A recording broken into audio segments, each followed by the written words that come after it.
Welcome back to day 25 of 30 Days to Learn Photoshop. This is the Eraser and Spot Healing Tools lesson. My name is Ben Gribbin, and in today's lesson we're going to look at how to use the Eraser and Spot Healing Tools to repair photos and remove sections of layers.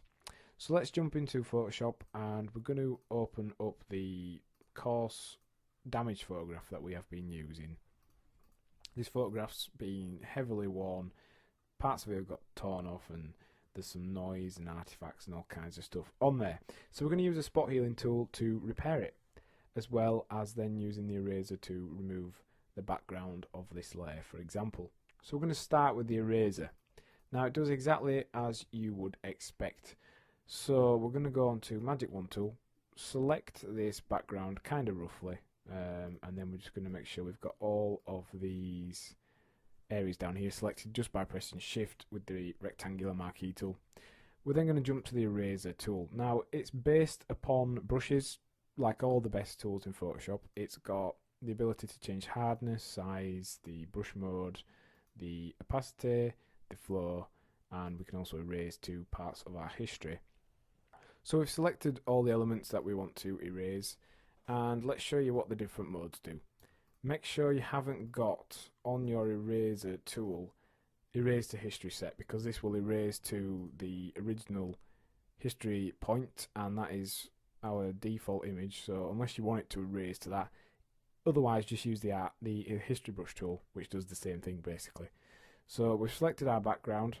We've got a brush head here, nice and circular, nice and smooth. It can be set to a lower hardness, thus fading it in and out.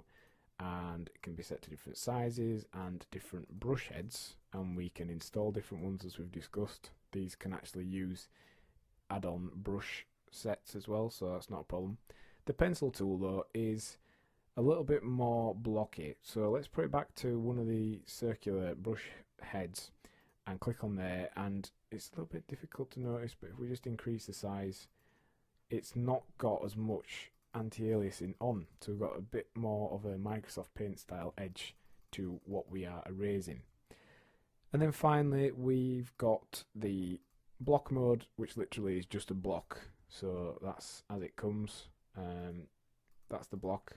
It's a little bit faffy, so generally most people will use brush or pencil, and if you're deleting large areas anyway, you can just press delete. So let's just remove the background using the eraser tool, and then we've done a pretty decent delete of most of the background.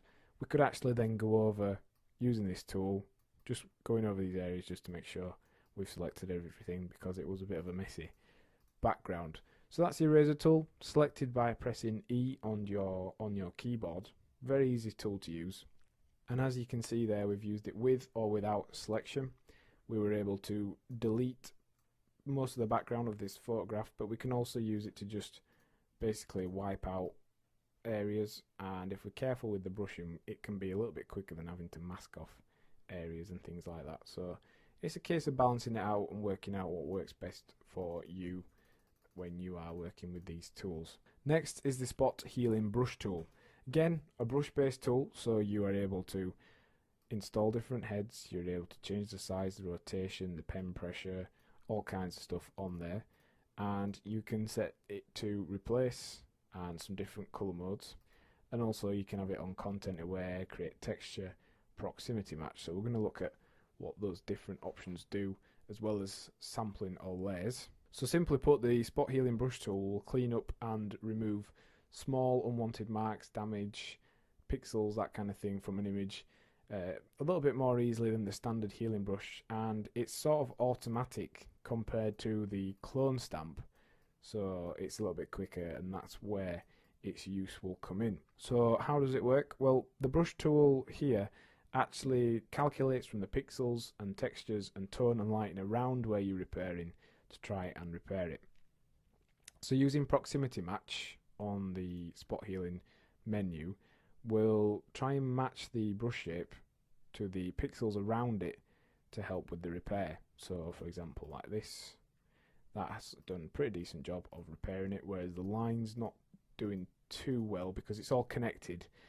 Some of the pixels are this line, and so it's comparing those and thinking, need to continue the line. So unless you start painting and brushing areas more with the background on, and you can do that, you can drag to repair areas like so. It does a pretty decent job overall.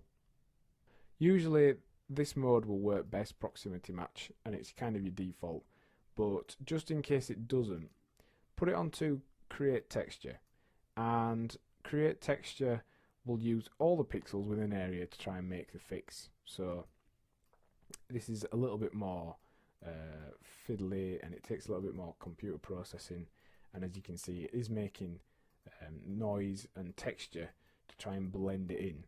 So that's the textured version of the spot healing tool. And then content aware actually works out again what the content of the file is, so that does work pretty decently. And it's just a matter of using all three of those tools to try and work out what's going to work best in the image.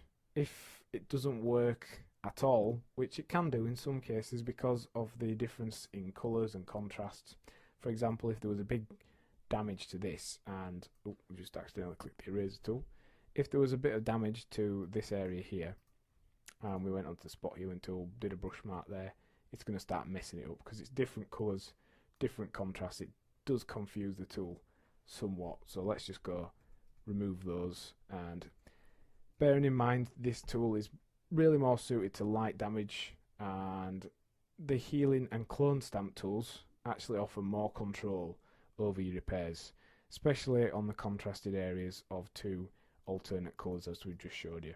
So the final option for this tool is all layers. Now that, as we've talked about on other tools, literally just samples more than one layer. So if we wanted to repair a whole group of layers, we could do that, and it would actually sample all of the layers to work out what needs repairing and why. But that can get a little bit complicated, and it can confuse the tool, so do be aware of that when you are doing so. So what have we learned in today's lesson? Well, we've looked at how to use the eraser and spot healing tools. And your task for the lesson is to find an image with some sort of defect. It could be perhaps a blemish on a person's skin in the photograph, or the actual photograph itself has been damaged, and then use the spot healing brush tool to repair it. Next time on 30 Days to Learn Photoshop, we'll be looking at the course project, Photo Manipulation. Thanks for listening.